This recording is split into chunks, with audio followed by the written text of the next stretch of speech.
Welcome to our very first episode of In These Shoes. Obviously, over the last 100 years, fashion has changed a lot from being super utilitarian and practical to much more about self-identity and expression.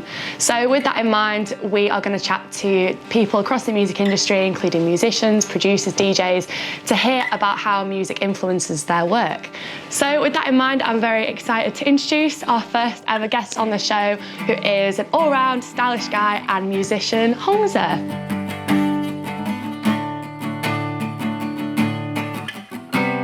Hey man, hey guys. How are you doing? I'm good, thank you. I'm a bit knackered. Like, it's Sunday. I went to Chessington yesterday, which was like the best time of my life. I haven't laughed so much since I was like 5 years old.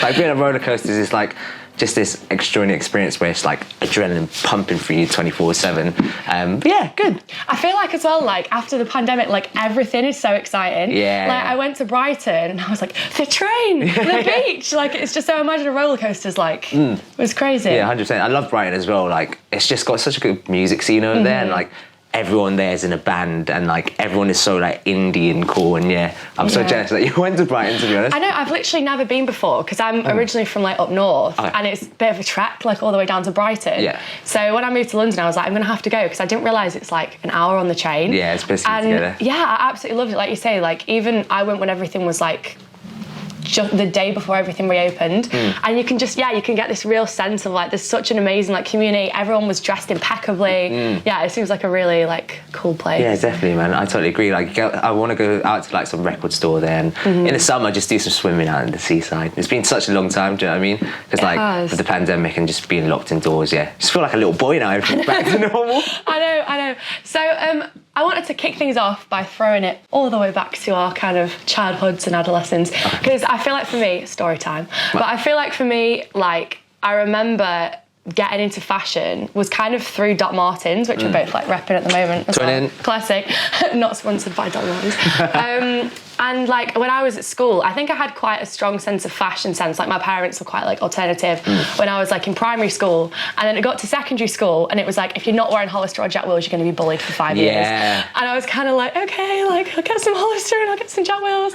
And then I remember like I was like wearing through like my school shoes so fast, and my mum ended up being like, Maddi, I'm getting you a pair of Doc Martens. You're going to wear them for the rest of your time at school. You're going to have them for the rest of your life. Like, just wear them. And I was like, oh no, but everyone else has got the end of it.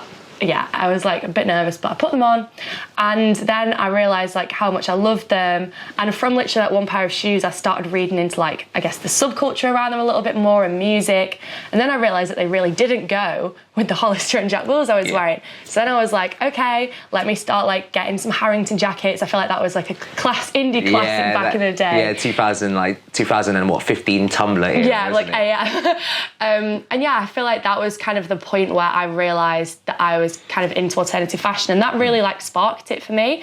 So I was just wondering like if you remember how you kind of first had an interest and got into fashion. Yeah, I think when I kind of got into like alternative fashion and like being, I guess, indie, was like, like I said, like 2015, like jumping on Tumblr and that whole like 1975, the neighborhood sweater weather kind of era.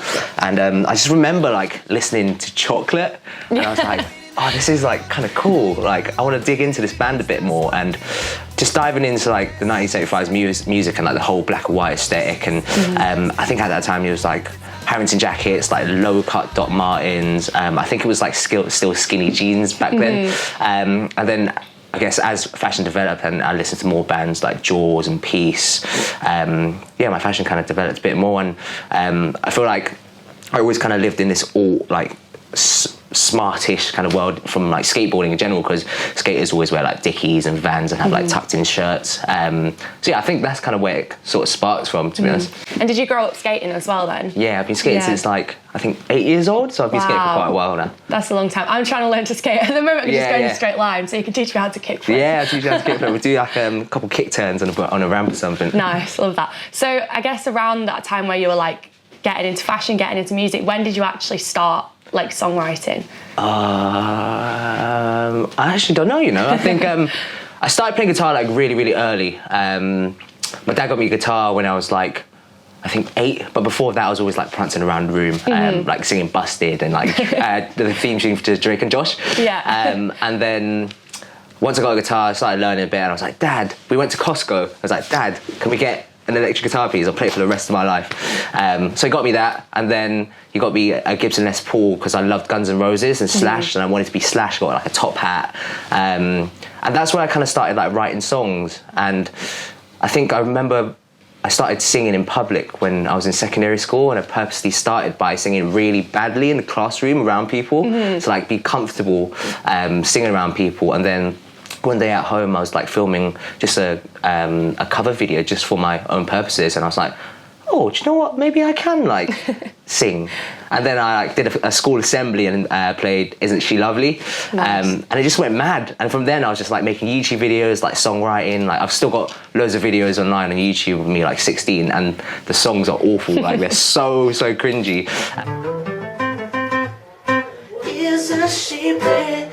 But I guess like getting really into my sound afterwards, I played in bands. I was in a shoegaze band called Days previously. We like did a couple tours, played bands like Cassia and Larkins. And then once we split up, I was like, that's it, I'm gonna do my own stuff, my own music. And that's kind of where it sparked. I've been doing this solo project as Hongza for like, I think 9 months now, coming towards a year. So yeah. That's good. I'm still thinking about the guitar from Costco. Yeah. Like, what? I didn't know you could get guitars from Costco. Yeah, you can get guitars from Costco. Wow, no, that's really cool. I think like it'd be interesting to hear what advice you would have for people who want to go and busk for the first time, because I feel like taking the step from your bedroom to the street is one that is naturally like very daunting. I think, I don't know, man. I think it's just like putting yourself, just going out there and putting yourself to it. I feel like just practice as much as you can at home and just be ready for the street. The worst that people can do is just walk past you. Do you know what I mean? So yeah, just go for it. Totally go for it. Keep your eyes shut and just sing and like blast your heart out. I love that. And I guess like as well, like getting such positive reaction at school as well kind of helps, because it gives you the confidence then to go out and be like, yeah, people do think I'm good. Definitely. And I feel like, because it's so nerve-wracking, because your friends are always going to be, I guess sometimes like too nice in a sense where they won't tell you that you're kind of crap. But yeah, there was just a really good reaction. Like people's parents were loving it, and like the teachers came up to me and was like, wow, you got an all right voice. And I was like, cool. That's really nice. So I want to go all the way back to present day now, because I feel like if someone had said to me 10 years ago, like, then explain TikTok to me, you just wouldn't expect it to kind of blow up in the way it did. And you know, when you look at bands like the Rills, I was looking at their Instagram the other day, and like this time last year they were getting like 200, 300 likes on their photos, and this time this year they're getting like 2,000, 3,000 likes. And like that is, I mean, obviously I'm not gonna say it's purely down to TikTok, but they did have like a massive explosion on that and Reels. And you're obviously on TikTok yourself and have had quite a lot of like viral videos, and you put out loads of great content. How important do you think it's becoming to like music marketing and music in general? I think it's so important because like it's the first time since, it's the first time for social media in like 4 or 5 years since the start of Instagram where there's been like organic growth. And I feel like TikTok is such a personal kind of social media platform where it's all video content and you're just pretty much in people's lives. So you get to learn about people really, really, really well. And I feel like because of this organic growth as well, you can make a random video and it go to like 1 million people out of the blue. So it's a great way to just like spread your music, and it's really, really like helpful for me. Like I've built like a really like solid cult. I don't like calling them fans. Like we call each other like the Hongza family. So like we've got like a little WhatsApp group of like 25 of us, and it's just slowly building a building. And yeah, just smashing out content and speaking to people and being like super organic has really helped me to kind of build my career and hopefully build it to a point where I could do it full time and play massive festivals and shows. I feel like that's so nice as well. Like especially in the pandemic, I think it was maybe Dreamwife that kind of did something similar and created like a Facebook page where they just chatted to their fans and had a WhatsApp group. And I think that especially when, obviously, given the circumstances at the moment, or at least over the past year where you've not been able to see people, I really do feel as though, like you say, TikTok has formed so many brilliant like little communities where you can really kind of get to talk to people. Yeah, definitely, man. And I feel like it's such a, even though it's such a massive platform with like, I don't know how people use it, but like probably like over 1 billion people use it, it's still like really small and cult in a sense where, especially in London, like everyone kind of knows each other, and like people in the music scene like all know each other from this TikTok family. And yeah, it's just building a new community that probably wouldn't have been built before. And especially with like without live shows, it's kind of the only place where you can really talk to people and create new fans as well. Yeah, I think like a lot of your content, you speak about like the British Asian indie community as well. Have you like, you know, met any new people through TikTok as well? Like, yeah, I definitely have. I feel like, especially like being an Asian musician and growing up where family members are like, music isn't like being a creative field and music isn't like a job. I found out speaking out about it has brought me into these communities of musicians and promo pages specifically for Asian people that I had no clue existed, like Eastern Margins, this place called Viet Q, which is based in the States, representing loads of Vietnamese people around the country. So I haven't met anyone in person yet, but loads of Zoom calls, loads of like DMs and stuff. Like I've been in touch with people in Vietnam, like just to write music, and I've never thought I'd write with someone from like the motherland, you know what I mean? So social media is really bringing it close together. That's amazing. I think like TikTok's so crazy because like you say, I feel like Instagram has become so monetized recently, like even them like switching the feed around so that the post button became the shop button, like you really feel as though they are kind of obviously trying to like monetize it a lot. Whereas TikTok, I know obviously it still has like a lot of features like that on it, but it is just so much more like easy to kind of go viral. Like, you know, if you make good content, then you just see posts just like blowing up. So it's a really good way, I guess, to like reach people organically. Yeah, I agree. So I was wondering, like in terms of fashion and TikTok, I thought I had quite a strong sense of like self and fashion, and then suddenly I was going through TikTok and like I just felt so inspired, and I was seeing people in like all these different outfits, and it really did just like kind of open my mind in a way that I guess Instagram didn't as much, because it kind of becomes a bit of an echo chamber of kind of your own style sometimes, I feel. So I was just wondering like whether TikTok has changed the way you dress at all. Yeah, I think so. I feel like because there's so many amazing like fashion TikTokers, and there's so much on your For You page where everyone's really cool and indie. I see some of the stuff on there, I'm like, I really love that. Like there was HCW sweaters are awesome. I started like painting my nails now. Been getting back into wearing Dr. Martens and stuff. So yeah, it definitely has impacted like the way I dress. Just whatever I see that's cool on there. And Depop is massive on, like Depop sellers are massive on TikTok. I've seen people even trying to sell from their TikTok as well. So there's loads of like ring collectors on there that are awesome and that inspired me to get some new jewellery as well. So yeah, I definitely feel like it's impacted the way I dress a little bit. And in terms of like brands, are there any, because obviously like I say, you see so many musicians crossing over into fashion and vice versa. Like looking forward, is there anyone in particular you'd want to work with? Oh, it's a tricky one. I think my girlfriend's really gotten me into House of Sunny. I know it's mainly women's wear, but I'm sure I could wear some women's wear. Of course. So probably House of Sunny would be a cool one. I'd love to do something like Fred Perry, because they do a lot of stuff with music. Doc Martens, because they're rad, and I think those are the ones off the top of my head. Yeah, definitely. House of Sunny, like that's another brand where TikTok just helped them grow massively. Like that was where I first saw it, and now like I noticed that I was watching The Voice with my mum and dad, you know, as you do. And I noticed like Anne-Marie was wearing it, and like you see so many artists in it now, to the point where like they can like, you know, charge for pre-orders that are coming out like next year, and everyone wants it that badly. I think those are good choices. Awesome, man. So you're going to play us a track in a minute, but I wanted to talk, if we can, about the EP, which by the time this video comes out is going to be available. Yeah, it's going to be my first baby, man. My EP is called Gen Z, and it's basically just about, it's my coming of age story, to be honest.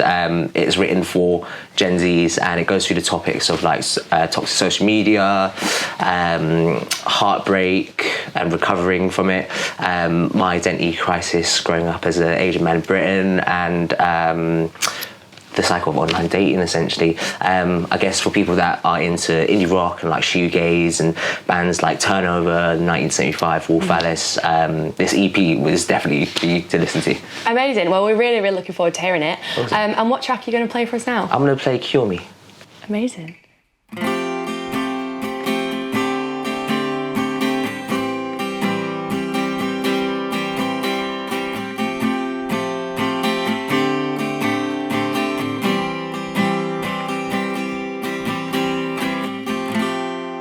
Our minds entwine, it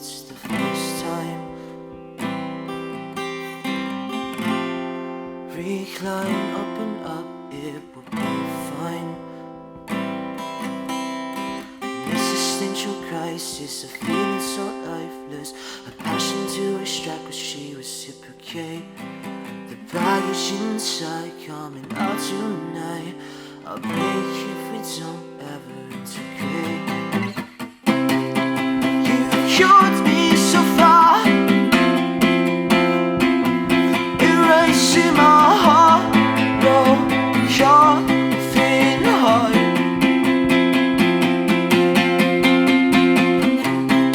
Embracing the charm, fixating on how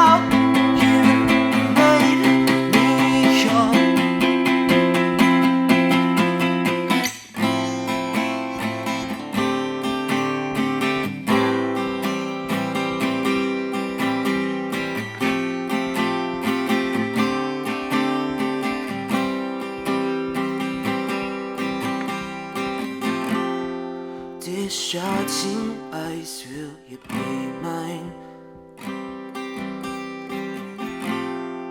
Conversations fly, losing track of time. I've been inside, coming out at night. A feeling to believe she will reciprocate. A partner in crime, changing time after time. I'll break if we don't ever integrate. Cured me so far, erasing my heart. No, you're thin heart. Embracing the charm, fixating on how you made me young.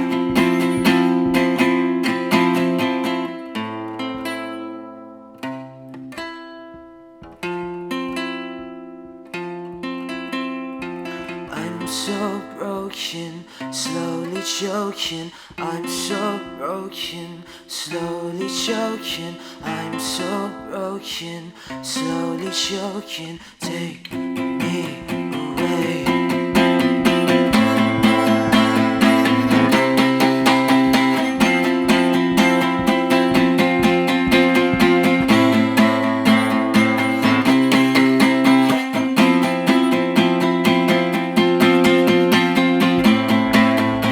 Cure me, cure me.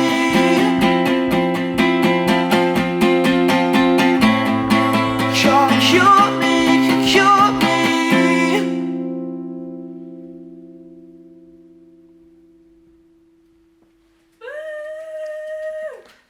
That felt like the one. Yeah, felt good. So that was the one. Yeah, definitely.